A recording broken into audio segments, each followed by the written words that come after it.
বন্ধুগণ, ইস্তেগফার কিন্তু একটা বড় ধরনের অস্ত্র। এর মাধ্যমে আপনি দুনিয়ার রিজিক লাভ করতে পারবেন, আখিরাত আযাব এবং দুনিয়ার আযাব থেকে নিজেকে হেফাজত করতে পারবেন। এর মাধ্যমে আপনি আপনার অন্তরে যে বিষণ্ণতা রয়েছে সেই বিষণ্ণতা থেকে নিজেকে মুক্ত করতে পারবেন। এই জন্য আল্লাহর বান্দাগণ ইস্তেগফার করা অনেক কঠিন কাজ নয়, অনেক কঠিন কাজ নয়। আমরা খুবই সহজ বসে বসে ইস্তেগফার করতে পারি। বসে বসে বেশিরভাগ লোককে দেখা যায় যে অহেতুক গাল গল্প করে অপ্রয়োজনীয় সময় নষ্ট করে থাকেন। আমরা গাল গল্প করে অপ্রয়োজনীয় সময় নষ্ট না করে যেন আমরা আল্লাহ তাআলার কাছে অধিক পরিমাণে ইস্তেগফার করতে পারি।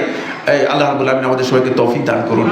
আর এই ইস্তেগফার করার সময় অবশ্যই আপনি যে আল্লাহ তাআলার কাছে ক্ষমা চাচ্ছেন সেটা আপনার অন্তরে ধারণ করতে হবে।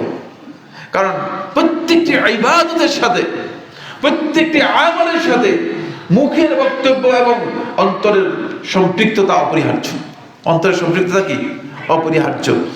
কারণ মুখে একটা বক্তব্য দিলেন, কিন্তু অন্তরে যদি সেটাকে আপনাকে কি করেন, স্বীকৃতি না দেন, মেনে না নেন, তাহলে সেটা ইবাদত হয় না। আকুলু কাউলি হাযা লি ওয়া লাকুম ফাস্তাগফিরুল্লাহ লি ওয়া লাকুম ফাস্তাগফিরুহু ইন্নাহু হুয়াল গফুরুর রহিম।